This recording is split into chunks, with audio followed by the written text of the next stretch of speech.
이 복된 주일에 허락하신 하나님의 말씀 함께 보겠습니다.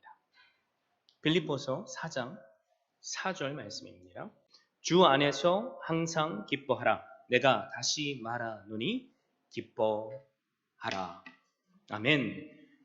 저는 이 귀한 시간에 주신 말씀을 힘입어서 항상 기뻐하는 교회라는 제목으로 말씀을 증거하고자 합니다.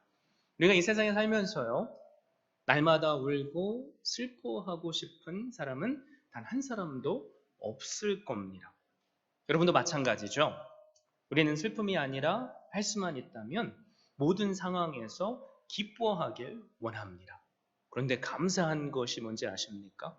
우리가 오늘 함께 봉독한 빌립보서 4장 4절 말씀을 보면 우리는 항상 기뻐할 수 있다라고 성경은 선포합니다.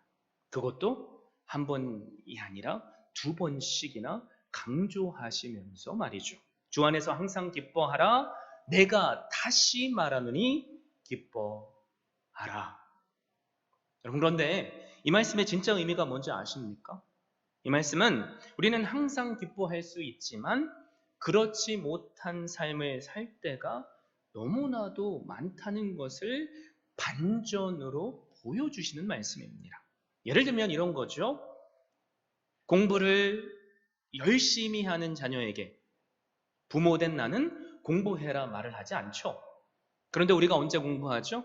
공부 안 하고 공부를 못할 때 공부 좀 해 라고 말합니다. 밥을 잘 먹고 있는 남편이나 아내에게 밥 좀 더 잘 먹어라고 우리는 말하지 않습니다.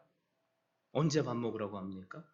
밥을 깨작깨작 먹고 있거나 먹지 않을 때 그렇게 말한다는 거죠. 마찬가지입니다. 사도 바울이 항상 기뻐하라, 내가 다시 말하노니 기뻐하라 라고 선포하는 이유는 다른 데에 있지 않습니다. 빌립보 교회 성도들이 뭐예요? 지금 기쁨을 누리지 못하고 있기 때문입니다. 그 무슨 이유에선가 기쁨을 잃어버렸다는 거죠. 자, 그렇다면 우리는 함께 도대체 왜 빌립보 교회 성도들이 기쁨을 잃어버렸을까? 이 이유를 찾아야만 합니다. 혹시 우리 가운데 기쁨을 잃어버리신 분 계십니까? 함께 그 이유를 찾아봤으면 좋겠습니다. 사람이 기쁨을 잃어버리는 이유, 여러 가지 이유가 있겠죠? 그런데 크게 두 가지 이유가 있습니다. 첫 번째는 내 신변에 무슨 문제가 생겼을 때 우리는 기쁨을 잃어버립니다. 예를 들면 어려운 일이 생겼을 때죠. 몸이 아플 때입니다. 학생들은 시험을 망쳤을 때겠죠. 또 열심히 나는 직장에 충성했는데 하루아침에 레이오프, 직장을 잃어버렸을 때 기쁨을 잃어버립니다. 그리고 기쁨을 잃어버리는 두 번째 이유가 있습니다.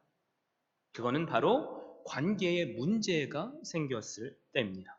부부간에 불화가 있는데 우리가 어찌 기뻐할 수 있을까요? 부모와 자녀 간에 다툼이 있는데 어떻게 우리가 기뻐할 수 있습니까? 교회 안에 자꾸 이런저런 갈등과 시기와 질투와 또 다툼이 있는데 우리가 교회에서 어떻게 기뻐할 수 있겠습니까? 여러분, 사실 빌립보 교회 기쁨을 잃어버린 이유가 바로 이 두 가지였습니다. 지금 빌립보 교회는 로마의 핍박과 압제로부터 언제 죽임을 당할지 모르는 위기에 있습니다. 환난과 고난이 있다는 거죠. 여러분, 내가 언제 죽을지 모르는데 우리가 어떻게 기뻐할 수 있겠습니까? 그런데 빌립보 교회 안에 더 큰 문제가 있어요. 그게 뭐냐면 빌립보 교회 내부 안에 인간관계에 문제가 있었습니다. 그래서 우리는 2절 말씀을 통해서 이 교회의 문제를 우리가 보게 되죠. 2절에 뭐라고 말씀하죠? 내가 유오디아를 권하고 순두개를 권하노니 주 안에서 같은 마음을 품으라. 여러분, 한번 상상해 보세요. 교회 안에 두 그룹이 나뉘어져 있어서 서로 다투고 시기하고 험담하고 질투하고 있습니다. 유오디아 편을 드는 사람이든 순두개 편을 드는 사람이든 아니면 나는 둘 다 아무도 편하지 않을 거야. 나는 이쪽 편도 되고 저쪽 편도 될 거야 라고 말한다면 그 교회에 기쁨이 있겠습니까? 소위 말하는 그 교회는 어딘가 냉랭한 교회가 될 수밖에 없습니다. 아름다운 찬양의 목소리가 그 교회에 흘러나와도 말이죠. 열정적으로 감동 있게 예배를 드려도 말이죠. 그렇게 예배를 드리면 뭐합니까? 친교 시간에 두 그룹으로 나눠졌어. 서로를 냉랭한 시선으로 바라보며 대화조차 하지 않는다면 우리의 입술로 무슨 말을 하지 않아도 우리는 서로 다 느끼잖아요. 여러분, 빌립보 교회 안에 이 냉랭한 차가운 분위기가 있었다는 말입니다. 그래서 교회에 나와도 기뻐할 수 없고 그 상처가 가정에까지 연결이 되며 그들은 나도 모르게 기쁨을 빼앗겨 버렸습니다. 바로 이런 그들의 상황을 사도 바울이 들어서 알게 된 거죠. 지금 사도 바울은 감옥에 갇혀 있습니다. 언제 죽임을 당할지 모르는 순교의 마음을 품고 말이죠. 그런데 사도 바울은 기뻐할 수 없는 상황에서 빌립보 교회를 향해서 뭐라고 선포해요? 주 안에서 항상 기뻐하라. 내가 다시 말하노니 기뻐하라. 우리가 신앙생활을 하는 데에서 가장 우선적으로 회복해야 될 것이 있다면 뭘까요? 여러분, 그 어떤 것도 아닌 기쁨입니다. 빌립보 성도들 뿐이겠습니까? 오늘을 사는 우리도 마찬가지죠. 나 한 사람이 기쁨을 회복할 수 있다면, 되찾을 수 있다면 내 가정은 나 때문에 기쁜 가정이 될 가능성이 생기는 겁니다. 나 한 사람이 기쁨을 회복할 수 있다면 내 직장은 나 때문에 기쁠 가능성이 생기는 겁니다. 우리 교회도 마찬가지입니다. 여러분, 문제가 뭐예요? 아무리 성경 말씀이 기뻐하라, 기뻐하라, 기뻐하라 우리에게 선포하신다고 해서 우리는 저절로 기뻐할 수 없습니다. 그리고 내가 그래 말씀대로 오늘 이렇게 말씀하니까 기뻐해야지 나는 기뻐, 나는 기뻐, 나는 기뻐 한다고 우리가 기쁨을 회복할 수 있습니까? 아니요. 내 힘으로 말씀이 선포되어지니까 우리는 기쁨을 회복할 수 없습니다. 그래서 우리는 오늘 말씀을 통해서 기쁨을 회복할 수 있는 비결을 살펴볼 겁니다. 궁금하시죠? 안 궁금하세요? 저는 이 비결을 찾았을 때 세상이 줄 수 없는 기쁨이 제 안에 임했는데 그 동일한 기쁨이 여러분에게도 임할 줄 믿습니다. 꼭 기억하십시오. 관용이라는 예수 그리스도의 마음을 품고 모든 염려를 기도로 맡기는 겁니다. 좀 어렵죠? 함께 한번 따라해 보셨으면 좋겠습니다. 적어 놓으실 수 있는 분들은 꼭 적어 놓으세요. 관용이라는, 따라해 주실까요? 관용이라는 예수 그리스도의 마음을 품고 모든 염려를 기도로 맡기라. 자, 관용이라는 예수 그리스도의 마음을 품고 모든 염려를 기도로 맡기라. 자, 5절 말씀에 그래서 이렇게 말씀하죠. 너희 관용을 모든 사람에게 알게 하라. 주께서 가까우시니라.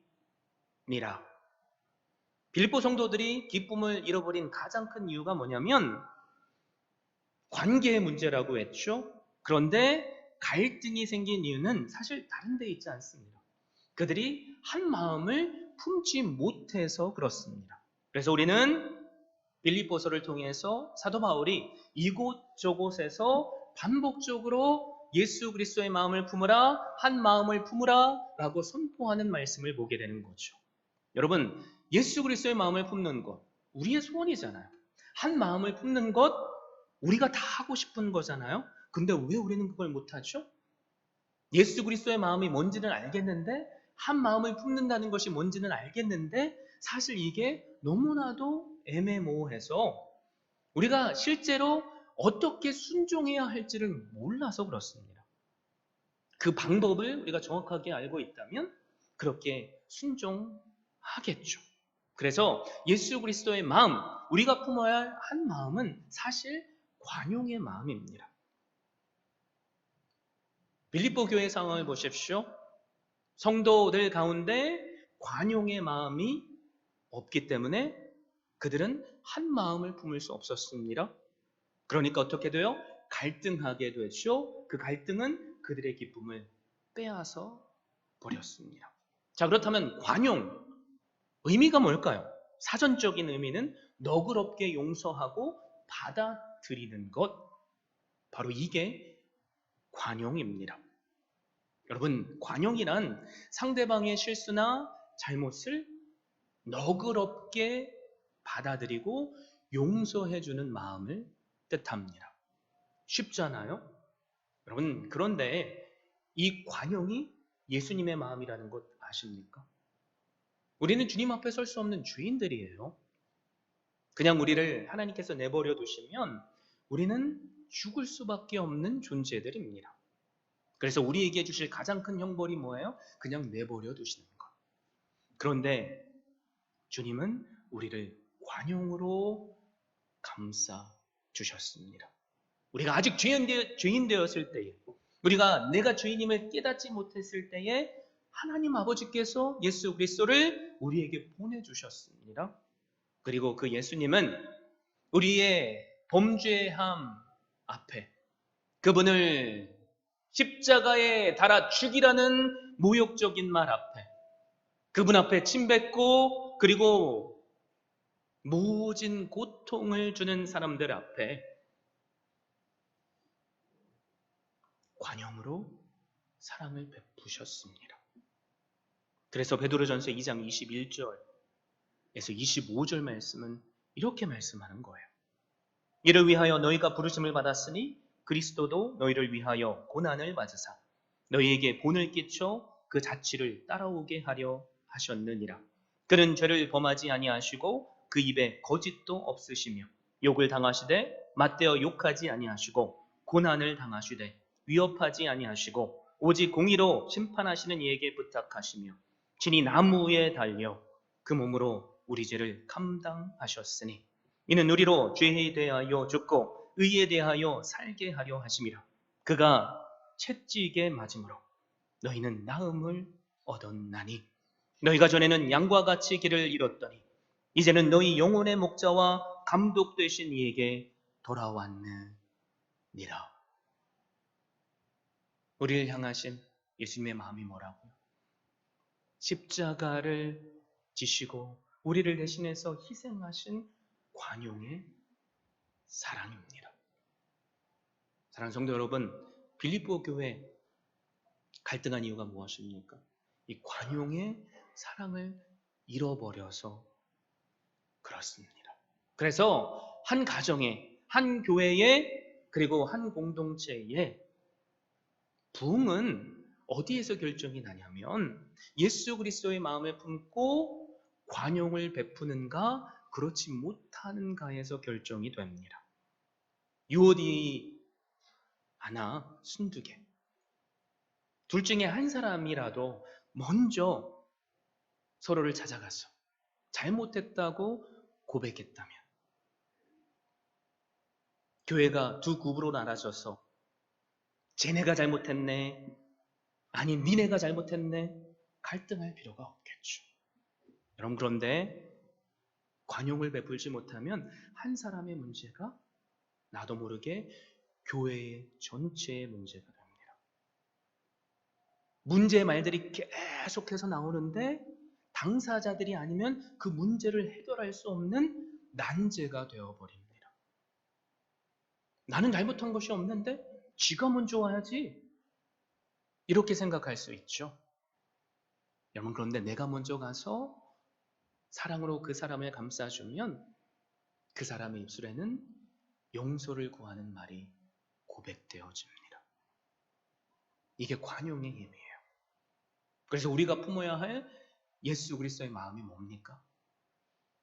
예수 그리스도의 마음, 무슨 마음이지 도대체 잘 모르셨죠?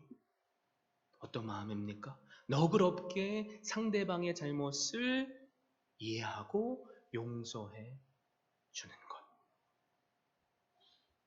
실제로 우리가 각자 모두가 그 관용의 사랑을 베풀면 갈등할 공동체는 그 어디도 없습니다. 우리의 가정도 마찬가지죠. 우리의 교회도 마찬가지고요. 우리가 일하는 일터도 마찬가지입니다.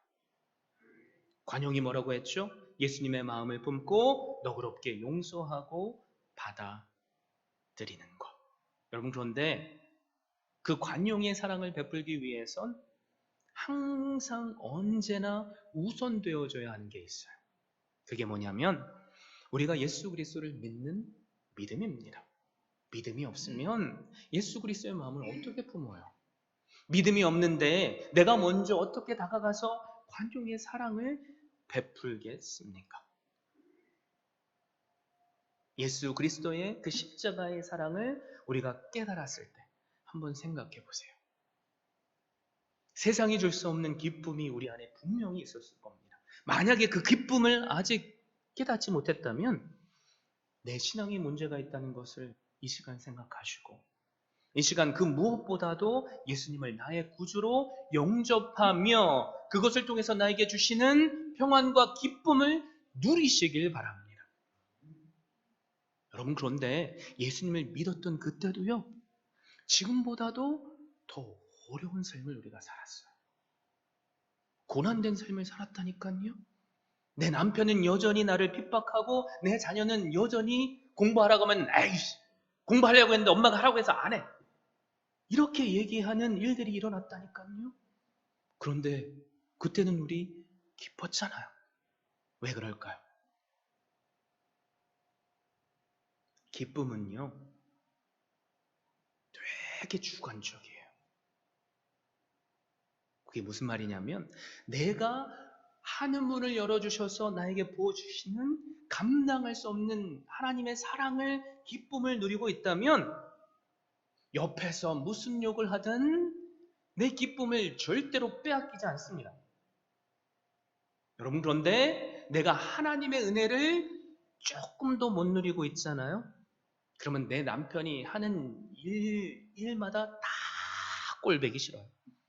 아니, 양말을 왜 이렇게 뒤로 뒤집어서 벗어나? 내가 몇 번 말했는데 제발 좀, 그러면은 빨래 안 한다?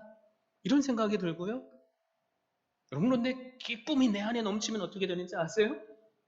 예를 들면 이런 거죠. 내 남편이 비상금을 잘 모아놨다가 아름다운 목걸이와 반지와 꽃을 나에게 딱 선물을 해주는 거죠. 결혼기념일도 아닌데, 내 생일도 아닌데. 와, 예상치 못한 선물을 받았네요. 여러분들이 만약 그 선물을 받았다면 여러분들은 기쁘시겠습니까? 아니면 슬프시겠습니까? 기뻐야지 당연하겠죠? 자, 바로 그 기쁨이 그 순간에는 크니까 남편이 또 양말을 벗었는데 거꾸로 뒤집어서 벗어났어요. 그러면은 그 남편을 욕할까요? 상대적이죠? 내가 그것을 잘 펴주고, 아유, 말도 해도 안 들어. 그냥 내가 해주지 뭐, 오늘은. 이유가 뭐죠? 상황이 변하진 않았어요. 여전히 양말을 뒤집어 벗었습니다. 그런데 내 마음이 지금 이 남편의 비난받을 행동보다도 누리고 있는 기쁨이 커서 그렇습니다. 부모와 자녀가의 관계도 마찬가지죠. 내 아들, 딸이 학교에서 상을 받아왔다고 생각해 보세요. 그런데 하라는 공부는 안 하고 컴퓨터 앞에서 오락만 하고 있습니다. 전 같으면 뒤에서 꽉 하고 뭐라고 했겠죠. 공부 좀 하라고. 그런데 내가 내 자녀를 보는 시선이 상장 하나 때문에 바뀌어져요. 야, 어떻게 3시간 동안 꼼짝도 안 하고 오락을 할 수 있지? 저렇게 집중력이 좋으니까 상도 받아오는 거지. 신기하죠? 그래서 기쁨은요, 정말 우리가 누릴 수 있는 기쁨은 사실 하늘문을 열어주셔서 우리에게 부어주실 하나님의 사랑을 먼저 충만히 깨달아야만 가능합니다. 십자가의 사랑이 바로 그거잖아요. 우리가 왜 십자가만 보면 눈물을 흘리고 감격하죠? 나 같은 죄인 살리신 아버지 하나님의 예수 그리스도의 은혜가 너무나도 크기에 우리가 기뻐할 수 있지 않습니까? 여러분, 그런데 그 기쁨 사실 우리는 너무나도 쉽게 빼앗깁니다. 그래서 주님은 그 우리의 연약함마저도 아셨어요. 십자가를 지시기 바로 얼마 전에 제자들에게 내가 잠시 후에 십자가를 지게 될 거야. 잠시 후에 너희를 떠나게 될 거야. 그러나 또 잠시 후에 너에게 다시 돌아올 거야. 라고 말씀해 주십니다. 제자들은 그 말씀을 이해하지 못해요. 떠났다가 잠시 후에 다시 돌아온다니? 왜 그럴까요? 제자들이 원하는 예수님은 로마의 압제로부터 이스라엘이라는 나라를 구원해 주실 세상적인 왕이었습니다. 그러니까 내 눈앞에서 사라지면 안 되죠. 언제나 내 눈앞에 계셔야만 합니다. 그런데 그것을 아신 예수님이 요한복음 16장 22절에 뭐라고 말씀하세요? 지금은 너희가 근심하나 내가 다시 너희를 보리니 너희 마음이 기쁠 것이요 너희 기쁨을 빼앗을 자가 없으리라. 너희 기쁨을 빼앗을 자가 없다라고 말씀하시죠. 예수님과 함께 있었을 때 제자들은 행복했습니다. 그런데 예수님이 십자가를 지시고 죽임을 당하자 제자들은 그 기쁨을 빼앗겨 버렸어요. 대신 마음속엔 뭐가 찼죠? 두려움이 임했습니다. 그래서 문을 꼭 잠그고 숨어 있었어요. 부활하신 주님께서 그들에게 다시 나타나시고 오순절 다락방에 성령 충만하심의 은혜가 물 붓듯이 그들에게 임하니까 어떻게 돼요? 감당할 수 없는 기쁨을 누리고 복된 소식, 기쁜 소식, 복음을 가지고 세상을 향해 내가 내 손으로 잠근 그 문을 열고 달려나갑니다. 누구에게요? 예수 그리스도를 죽였던 동일한 자들에게, 나도 죽일지 몰라 무서워하던 자들에게, 베드로를 비롯해서 12사도들은 복음을 증거합니다. 왜요? 나를 두렵게 만드는 죽음의 위협보다도 내가 누리는 기쁨이 커서요. 사랑하는 성도 여러분, 우리에게 가장 필요한 건 예수 그리스도 안에서 기쁨을 누리는 겁니다. 십자가의 기쁨, 그 부활하심의 능력, 지금 나와 함께 하시는 성령 하나님의 감당할 수 없는 은혜, 오늘부터라도 그 어떤 것에든지 빼앗기지 마십시오. 자, 그래서 5절 말씀에 놀라운 진리가 숨겨져 있습니다. 너희 관용을 모든 사람에게 알게 하라. 그리고 마지막에 뭐라고 해요? 주께서 가까우시니라. 여러분, 우리는 이 주께서 가까우시니라 라는 이 말씀의 의미를 시간적으로만 생각해요.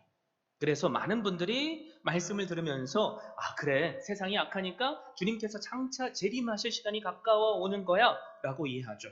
맞습니까? 여러분, 그런데 이게 다가 아니에요. 주님께서 가까우시느니라 라는 이 말씀은 시간적인 의미를 초월해서 공간적인 의미가 비밀이 담겨져 있는 겁니다. 이 공간적인 의미가 뭐냐면 주께서 지금 이 순간에도 나와 함께 하시다는 거예요. 우리가 왜 두려워해요? 어린아이가 왜 두려워합니까? 내가 의지할 엄마 아빠가 내 눈에 안 보이니까 두려워하는 거 아니에요. 뉴욕에 폭우 아니죠. 뭐죠? 눈이 너무 많이 내려서 폭설이 내려서 집 밖에서 운전하다가 눈에 갇혀서 비극적인 생의 마지막을 경험하신 분들의 뉴스를 우리가 보잖아요. 여러분, 만약에 그 한 사람이 나를 보호해줄 내 집 안에 딱 들어가 있다면 그 폭설이 두렵겠어요? 아니죠. 마찬가지라니까요. 공간적인 의미의 주님께서 가까우심. 바로 이 시간 우리 가운데 주님께서 함께 하신다는 말입니다. 그래서 고린도후서 6장 16절에 이렇게 선포하죠. 하나님의 성전과 우상이 어찌 일치가 되리요? 우리는 살아계신 하나님의 성전이라. 이와 같이 하나님께서 이르시되 내가 그들 가운데 거하며 두루 행하여 나는 그들의 하나님이 되고 그들은 나의 백성이 되리라. 고난이 있으십니까? 내 눈에 보이는 것이 먹구름밖에 보이지 않습니까? 여러분, 고난보다도 더 크고 위대하신 먹구름 뒤에 항상 태양의 빛이 비추는 것처럼 빛으로 우리의 어두운 심령도, 우리의 고난 때문에 닫혀진 눈도 여시고 밝히시는 예수 그리스도를 바라보십시오. 그러면 우리는 언제나 기뻐할 수 있습니다. 한번 생각해 보세요. 나의 모든 것이 되시는 주님께서, 나의 모든 문제를 해결해 주시는 주님께서, 나의 육신의 질병마저도 치유해 주시는 주님께서 지금 이 시간 나의 육체를 성전 삼고 함께 계시는데 우리가 어떻게 옆에 있는 사람을 시기하고 질투할 수 있겠습니까? 우리가 어떻게 저 사람이 나한테 뭐라고 했다고 괘씸해, 미움의 생각을 가질 수 있겠습니까? 내 이웃을 내 몸과 같이 사랑하라는 하나님의 말씀이 지금 내 인생 가운데 내 안에 충만하게 함께 계시는데 우리가 어떻게 관용을 베풀지 않을 수 있겠습니까? 그래서 이게 비밀이에요. 관용이라는 예수 그리스도의 마음을 품는 것, 내 힘으로 할 수 없습니다. 그래서 우리는 우리 안에 온전히 예수 그리스도를 나의 주인으로 모셔드려야만 합니다. 그럴 때 우리 안에서 살아서 역사하시는 주님께서 일하세요. 그러면 정말로 용서할 수 없는 그 사람도 용서가 되고요. 정말로 사랑할 수 없는 사람도 사랑할 수 있습니다. 그래서 제가 항상 강조하는 게 있죠. 용서는 사실 상대방을 위해서 하는 게 아니에요. 누구를 위해서 하는 거죠? 나 자신을 위해서 하는 겁니다. 저 사람은요, 내가 용서를 해주든 안 하든 혼자 잘 살아요. 죄책감 없이 삽니다. 때로는 교회도 다니면서요, 내가 과거에 잘못했던 거를 하나님께 회개하고 나 용서받았어. 하나님이 나 용서해 줬는데 네가 뭔데 나한테 뭐라 그래? 이러면서 산다니까요. 그런데 당한 사람은 어떻게 해요? 용서할 수 없으면 그때부터 그 사람의 마음은, 아니 현실은 지옥입니다. 여러분, 그런데 용서하잖아요? 내 마음에 천국이 임해요. 그래서 용서도 누굴 위해서 하는 겁니까? 나를 위해서 하는 겁니다. 이 관용의 용서를 누구를 위해서요? 나 자신을 위해서 할 수 있기를 바랍니다. 그래서 언제나 우리는 우리의 고난보다 더 크고 위대하신 하나님을 바라보면 돼요. 나의 억울함보다 언제나 더 크게 사랑으로 베푸시는 십자가의 은혜를 바라보시면 됩니다. 여러분, 그런데 관용과 기쁨은 사실 한 쌍입니다. 무슨 말이냐면 기쁨이 있으면 아까 말씀드린 것처럼 용서가 더 잘 돼요. 남편이 나에게 선물을 사가지고 온 그날은 남편이 무슨 내 심경을 거슬리는 말을 해도 쉽게 넘어갑니다. 아, 이 정도쯤이야. 지금 내가 받은 게 있는데. 그렇죠? 그런데요, 내가 용서를 하면 상대방이 나에게 기쁨이 되는 행동을 해요. 그래서 꼭 기억하십시오. 기쁨과 관용은 뭐예요? 한 쌍입니다. 기쁜 사람은 용서할 수 있고요. 용서를 받은 사람은, 관용의 은혜를 받은 사람은 나에게 관용을 베푼 그 사람의 기쁨이 되는 행동을 합니다. 우리가 기쁨이 먼저냐, 관용이 먼저냐, 그것을 고민하지 않기를 바랍니다. 내가 할 수만 있다면 다른 사람의 기쁨이 되는 행동을 하십시오. 내가 할 수만 있다면 용서하시고 또 너그럽게 받아주십시오. 자, 빌립보 교회 교인들, 예수님을 믿는 믿음의 사람들이죠. 우리도 마찬가지입니다. 여기 계신 분들은 예수님을 나의 구주로 고백하는 분들이 아마 거의 대부분일 거예요. 그런데 왜 우리가 기쁨을 쉽게 잃어버립니까? 그 이유가 뭘까요? 나라는 한 사람이 연약해서 그래요. 우리로 하여금 기쁨을 잃어버리게 만드는 게 뭐죠? 한 단어로 정의하면 염려예요. 염려. 그래서 우리는 오늘 맛있는 밥을 먹다가도 내일에 대한 염려 때문에 때로는 밥이 안 넘어갈 때가 있어요. 오늘 따뜻한 집에서 잠자고 있을지라도 내일에 대한 염려 때문에 잠을 못 이룰 때가 있다니까요. 그래서 내가 기쁨을 누리기 위해서 가장 마지막으로 해야 할 게 뭐죠? 모든 염려를 하나님께 맡기는 겁니다. 그래서 6절, 7절에 이렇게 말씀하죠. 아무것도 염려하지 말고 다만 모든 일에 뭐예요? 아무것도 anything이라는 말이죠. 모든 일에 everything이라는 말입니다. 그러니까 모든 상황에 모든 순간에 기도와 간구로 너희 구할 것을 감사함으로 하나님께 아뢰라 라고 말씀하죠. 감사함으로 아뢰 수 있는 유일한 비결이 있다면 뭘까요? 제 두 딸이요. 저에게 뭔가를 사달라고 요구하는데 아빠가 이미 사줄 줄 알면 감사함으로 이야기한다니까요.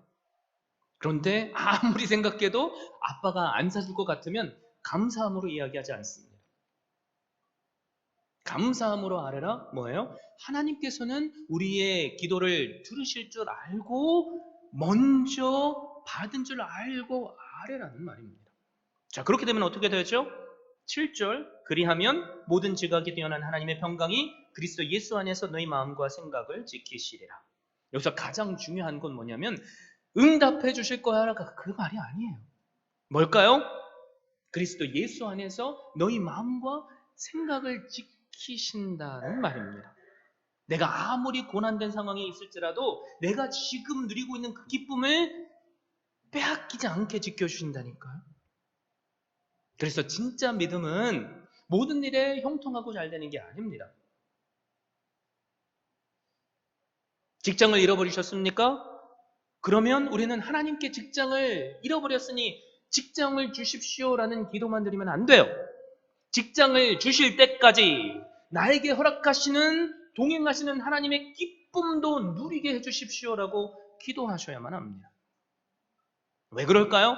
고난마저도 하나님께서 함께 하시기 때문에 그래요.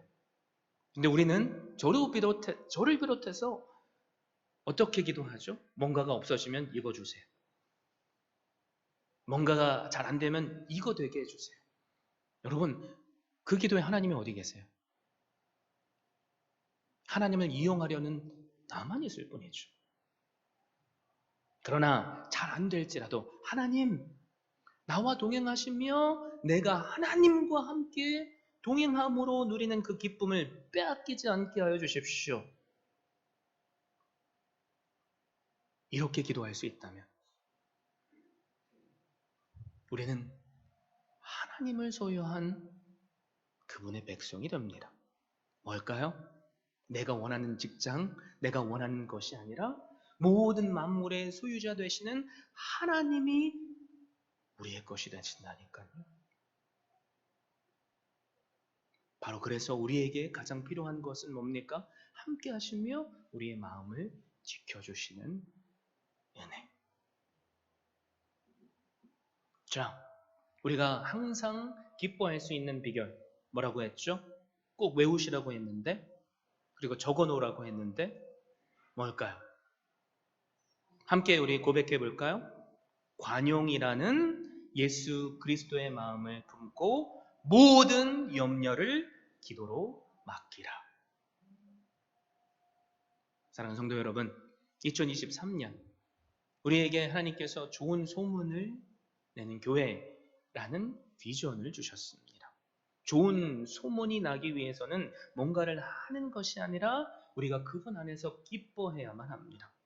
그러나 우리는 연약하기에 그 기쁨을 언제나 누릴 수 없는 존재들입니다. 그래서 우리에겐 그분 안에서 관용이라는 예수 그리스도의 마음을 품고 모든 염려를 그분께 맡겨야만 합니다. 그러면 우리의 마음의 기쁨을 언제나요, 항상 in everything 지켜주시는 하나님의 은혜를 누릴 줄 믿습니다. 그 기쁨 오늘부터 그 누구에게도 빼앗기지 마십시오.